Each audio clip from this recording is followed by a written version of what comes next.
श्रीमद् भागवत महापुराण चतुर्थ स्कंद पंचम दश अध्याय महाराज पृथु का आविर्भाव और राज्याभिषेक। पिछले अध्याय में हमने राजा वेन के विषय में सुना। अब आगे श्री मैत्रेय जी कहते हैं, विदुर जी, इसके बाद ब्राह्मणों ने पुत्रहीन राजा वेन की भुजाओं का मंथन किया। तब उनसे एक स्त्री पुरुष का जोड़ा प्रकट हुआ। ब्रह्मवादी ऋषि उस जोड़े को उत्पन्न हुआ देख और उसे भगवान का अंश जान बहुत प्रसन्न हुए और बोले। ऋषियों ने कहा, यह पुरुष भगवान विष्णु की विश्वपालिनी कला से प्रकट हुआ है और यह स्त्री उन परम पुरुष की अनपायनी अर्थात कभी अलग न होने वाली शक्ति लक्ष्मी जी का अवतार है।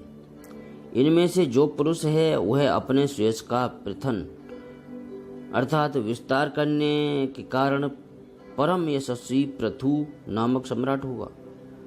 राजाओं में यही सबसे पहला होगा। यह सुंदर दांतों वाली एवं गुण और आभूषणों को भी विभूषित करने वाली सुंदरी इन पृथु को ही अपना पति बनाएगी। इसका नाम अर्च होगा।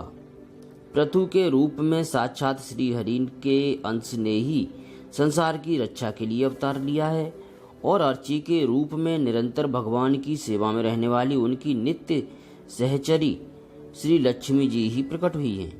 श्री मैत्रेय जी कहते हैं, विदुर जी, उस समय ब्राह्मण लोग पृथु की स्तुति करने लगे।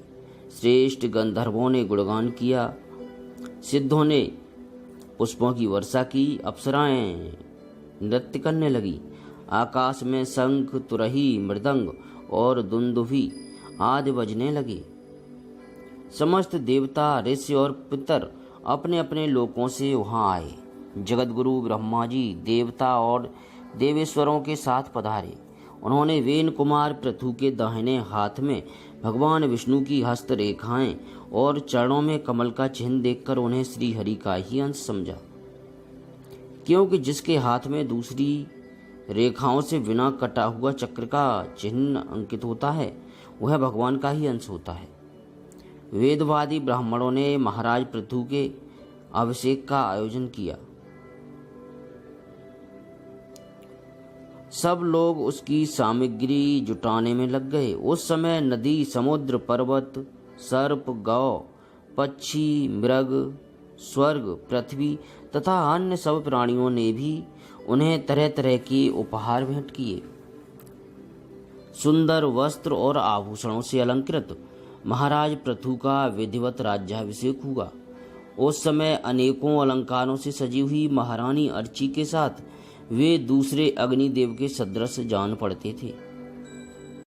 वीर विदुर जी, उन्हें कुबेर ने बड़ा ही सुंदर सोने का सिंहासन दिया तथा वरुण ने चंद्रमा के समान श्वेत और प्रकाशमय छत्र दिया, जिससे निरंतर जल की फुहरियां झरती रहती थीं। वायु ने 2 चंवर, धर्म ने कीर्तिमय माला, इंद्र ने मनोहर मुकुट, यम ने दमन करने वाला दंड, ब्रह्मा ने वेदमय कवच, सरस्वती जी ने सुंदर हार, विष्णु भगवान ने सुदर्शन चक्र, विष्णु प्रिया लक्ष्मी जी ने अविचल संपत्ति, रुद्र ने 10 चंद्राकार चिन्हों से युक्त कोस वाली तलवार,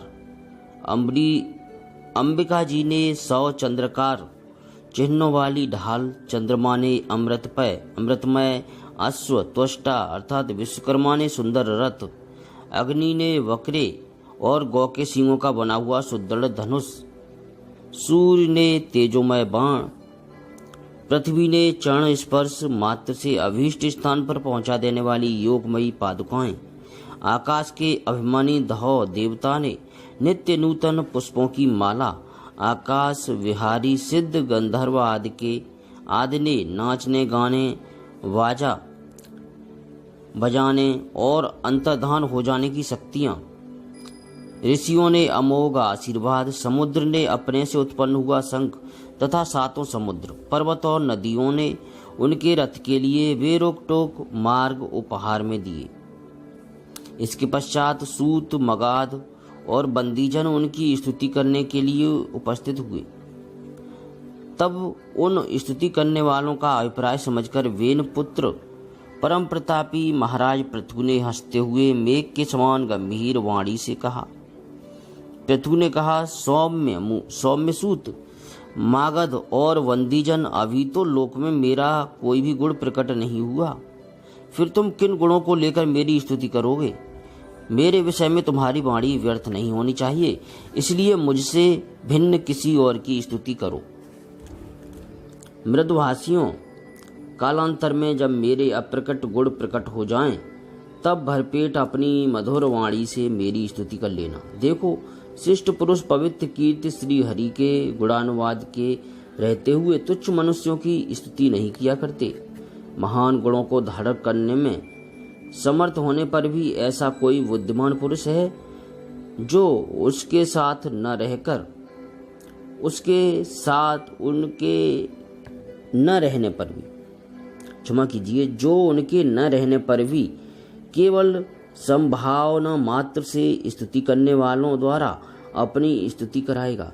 यदि यह विद्याभ्यास करता तो इसमें अमुक अमुक गुण हो जाते। इस प्रकार की स्तुति से तो मनुष्य की वंचना ही की जाती है। वह मंद मते यह नहीं समझता कि इस प्रकार तो लोग उसका उपहास ही कर रहे हैं। जिस प्रकार लज्जाशील उदार पुरुष अपने किसी निंदित पराक्रम की चर्चा होनी बुरी समझते हैं, उसी प्रकार लोक विख्यात समर्थ पुरुष अपनी स्तुति को भी निंदित मानते हैं। सूतगण, अभी हम अपने श्रेष्ठ कर्मों के द्वारा लोक में अप्रसिद्ध ही हैं। अर्थात हमने अब तक कोई भी ऐसा काम नहीं किया जिसकी प्रशंसा की जा सके। तब तुम लोगों से बच्चों के समान अपनी कीर्ति का किस प्रकार गान करावे? श्रीमद् भागवत महापुराण चतुर्थ स्कंद 11वां अध्याय समाप्त। जय श्री कृष्ण।